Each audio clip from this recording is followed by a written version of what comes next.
Welcome back to the community, everyone, and thank you so much for being here. If you're new here, consider subscribing and check out the links below, especially for the website. There's lots to do there. I do want to apologize for being a little behind in putting up a new video this week. I was a little under the weather, so I'm starting to slowly come back. Okay, I wanted to give a shorter little update on the stickers. They finally come in. I know many of you were asking, and I apologize. I was being really picky about which company I chose. So I chose to get special vinyl die cut instead of just a circle sticker or a square sticker. They're die cut to the logo like you see here. And they're also UV protectant. I'm sorry, I'm trying, folks. And they're really nice. They're available on the website, and you can click on stickers in the menu and it'll shoot an email to me. I do PayPal. They're $3 free shipping, and I'm sorry that between $60, $80 in stamps for each 100 and envelopes and then paying for the stickers and the shipping, I can't afford to just give them out. I do apologize for that. But they're really nice. If you'd like one, I'll show you one close up here. And let me know. I'm just getting it on the roll now. Thank you for all who have bought t-shirts and hoodies. I really appreciate it. So, today, what we're going to do is a master cylinder removal. And pay close attention. Make sure not to skip through the film. I'm going to give a lot of important tips that you really need to know. Even if you've done it before, you may have forgot about some things, but a lot of it is very important. And then I'll do the installation in a part 2 video when I'm doing the braking system. But the tips I'm going to give you in this film are very important. So sit back, get a cup of coffee. I'm going to make this as short as I possibly can. Hopefully I can keep it to 20 minutes with editing and you won't get too bored. Okay, let's get on it, folks. We're inside the car, and obviously here's your pedal assembly. Now you have two 17mm bolts that go in. You can see them here.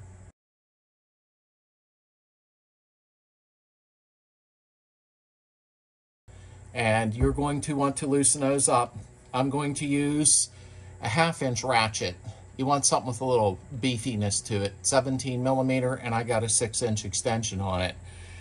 So we're going to loosen these bolts first, and bear in mind your throttle cable comes through here and hooks to it. Mine isn't on. It's hooked to here, and then your clutch cable is on the inside.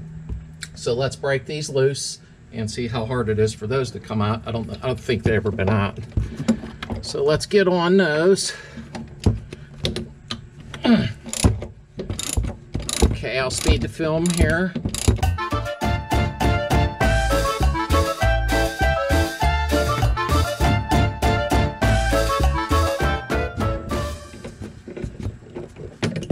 Okay. There is the bolt, and it has the all-important wavy washer on it. Okay. Let's get the other one out.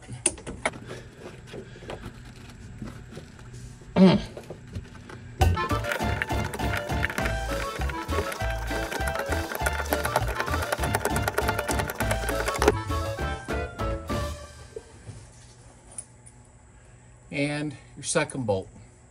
Okay. Now, when you're done, get yourself a benchtop grinder like you see here, with a wire wheel. It's convenient. The Harbor Freight has them for probably like 40 bucks.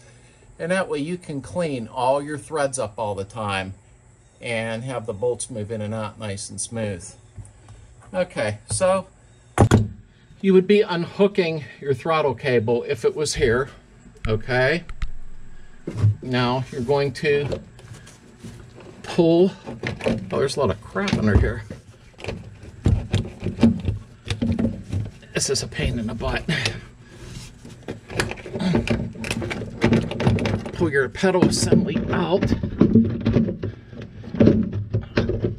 I'm trying to squeeze around the camera. Here is the rod that goes into your master cylinder. We're going to talk about that in a second. It's very important.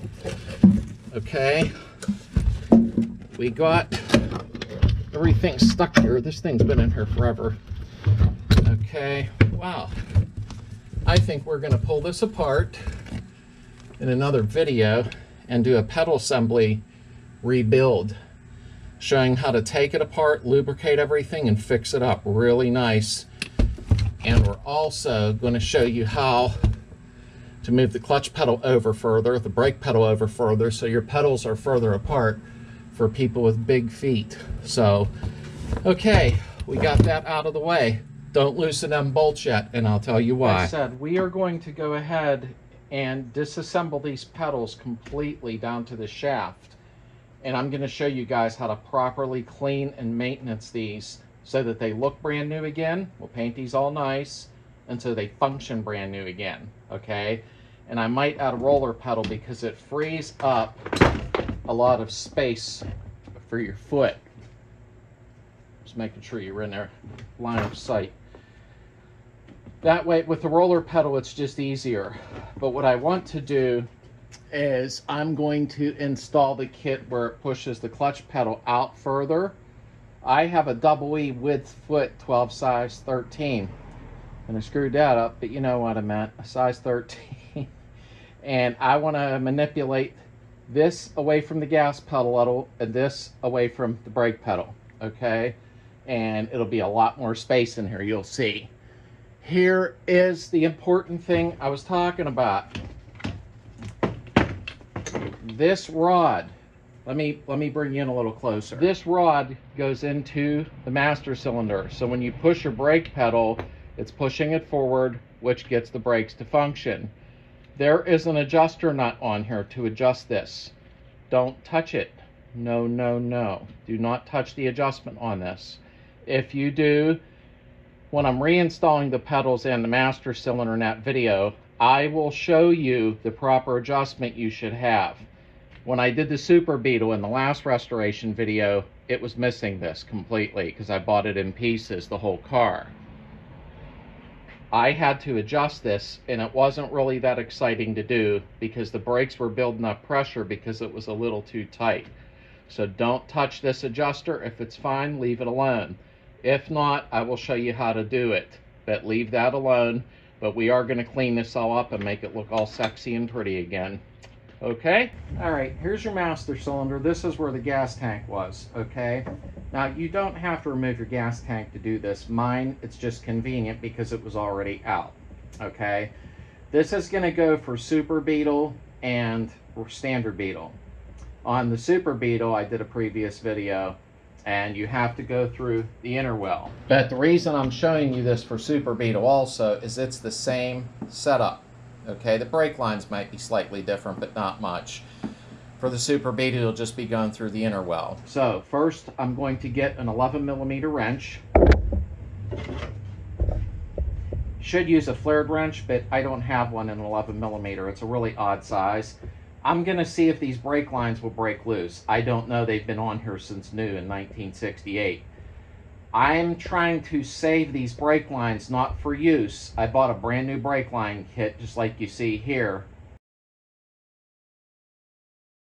And I want to save these the best I can, just so I know which way they bend. And it'll make it easier for me when I'm bending the lines to match them up. Does that make sense? Oh, that broke loose. Okay, let's check this one. Well, let's get this one out of the way. I sprayed some PB Blast on them to see if it would help, and actually it must have, I guess. I got lucky. Okay, that one's loose. If you have to cut them, just cut close to the fitting. That way, when you go to your workbench, and I'll show you special tricks for bending, I got some really good ideas that I've done before on bending lines. You'll be able to lay this on your workbench and lay the new line on top of it and compare while you're bending. So let's try this one, see if it breaks loose. Probably not. You're gonna get lucky like that again, huh? Nope.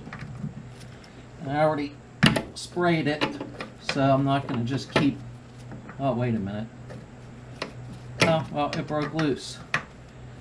You know the kicker, if I was trying to save these lines, you know what would have happened. Oh, here comes some fluid just squirted out. One thing I'm going to get out of my way is these lines. I'm going to be replacing every single thing on the braking system. And there comes a bunch of fluid. Let me get a little pan. Okay, threw a pan under there. I'm even going to be replacing these lines coming down through. So let's finish getting this off of here.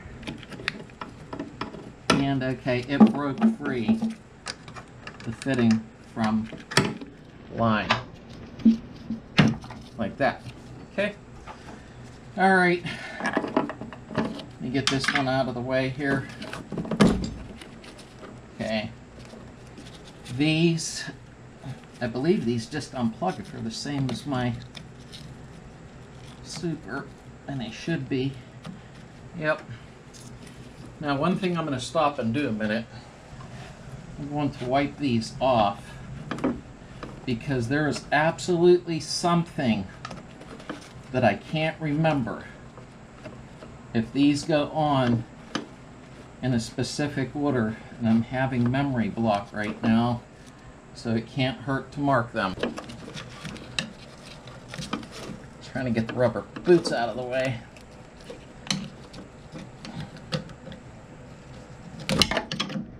Come on. Oh, there we go. Yep, them wires will all need cleaned up. There's the second. Oh, sorry.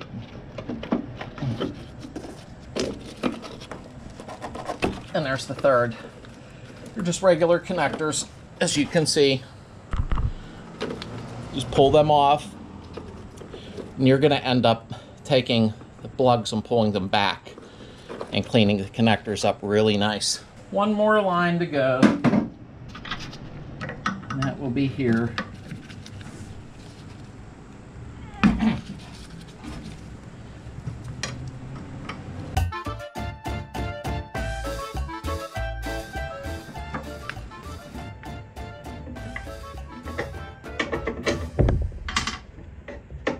And there you have it. Everything is disconnected. We're going to go back to the inside and loosen the bolts, and I'm going to show you an extremely important tip. So let's move to the inside of the car. Everything is disconnected from it. We are back inside the car. Here is where the rod from your master cylinder went from your brake pedal that pushes in and activates the master cylinder. Okay, there are two 13mm bolts here. Let's loosen them up.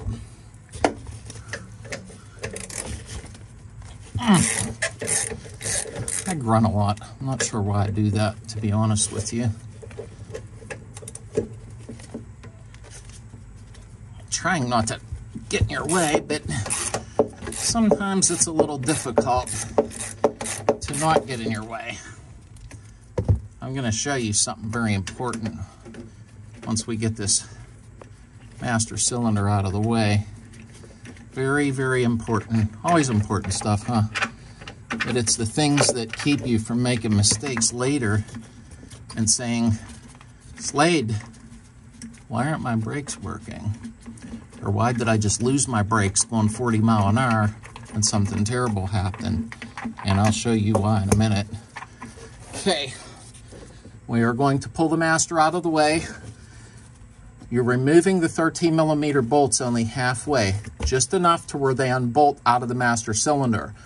Don't pull them out all the way. I'm going to show you why right now. Now, we have unbolted the master. We loosened the bolts up, but we didn't pull the bolts out all the way. You're going to just... Okay, wait. This has been in there a long time, so give it a tap. Okay, that was more of a hard strike. Here comes your master. All right, we'll take a look at it once we get it out, and this guy quits revving his motorcycle up. Are back in the car. The master cylinder is removed, but the bolts are not pulled the whole way. And here's why. Inside there, in between the double layer of firewall that you can see. Here's the inside layer, and there's the outside layer. Let me get a pointer. Do you see this sleeve in here? Right there. I'll pull the bolt out. It may fall. It didn't, okay, but I am going to take it out. This sleeve in here is extremely important. Don't lose it. If it falls, it's just going to go down in here, and it'll bottom out here. You can get a magnet and pick it out of there in between the firewall. If you do not have these spacers in, and you slam the brakes on, you're going to crush that firewall, and you won't have any brakes at all in an emergency panic. Those spacers are in there for a reason. I'll try to get some good photos to show you because it is crucial. I have taken some pedals out of some cars and the spacers were missing. So if somebody had to do a panic stop and slammed their brakes on, they were either going to get killed or hit somebody, okay? Those spacers are important. I'll even show you another angle. There's from outside the car. Now, if they fall, they're only going to fall right there. It's not a big deal. You can get them out with a magnet, okay? But you're going to want to take them out, clean them up, even spray some fluid film in between your double firewall in there. You know what I mean? So that is important. Another tip for you. Like I said, these plugs here that go on, that's your brake light switches. I did 1, 2, and marked them 3 from front to back. I think there's usually 2. I don't know why. My setup has 3. Go figure, something to jerk me around. I think it's best to push these plugs back and clean all them connectors up, because if you don't and your brake light comes on, you're going to be wondering what's wrong. Best to do it right the first time. Okay, so we'll do a quick recap here. There is your rubber boot on your master. Okay, that's going to pull off. So you want to clean that up real nice, you know, make it look pretty. You have to. There's plastic connectors on here that will come with the new master. Now these are brake light switches, okay? I never had 3 before. That's interesting. But I'm going to pull these off. I'm going to clean and soak them real good, because on the opposite sides of these is a little hole. I'm almost certain, trying to remember. I'm having a really bad day. And obviously the brake fluid goes in, blah, blah, blah. That's what activates these brake light switches to work. So when you do remove these, you're going to want to clean them up properly so they function like brand new. I don't believe these are original. They're kind of, don't they look kind of clean to you? To have been in there that long? Nothing like original stuff. So we're going to remove them and we're going to clean them up really, really nice. So that's it in a nutshell. Trying to think what else to tell you. Back in the day, people used to rebuild these masters. You can get a new one for $40, one of the cheap, empty, crappy ones, I guess. Or I'm probably going to buy one through Wolfsburg West, possibly. They're about 120 bucks, but I believe they're high quality. And when it comes to your braking system, you really don't want to be screwing around. O'Reilly sells them for about 40. It's a possibility. If Wolfsburg is out of them, we will see. But don't take chances when it comes to your braking system. You can always cheap on paint, but don't cheap when it's time to stop. So that was this week's video on master cylinder and pedal cluster removal. I hope you guys enjoyed the video. Remember, all the tips I show you are very important. So you definitely want to pay attention on that stuff. If you've made it this far in the video, hopefully, we're going to rebuild the pedal assembly so that it's nice and clean, new, painted, and moves very smooth. Remember, it's been in there since 1968, so it deserves to be cleaned up properly and to move the way it should. If you have any questions, leave them in the comments. Thanks for being part of the community and hanging out here. I really appreciate it. It makes it worthwhile. Sorry again for the delay. I'm still recuperating. Never jump out of a plane with a backpack on and think it's a parachute. See you soon.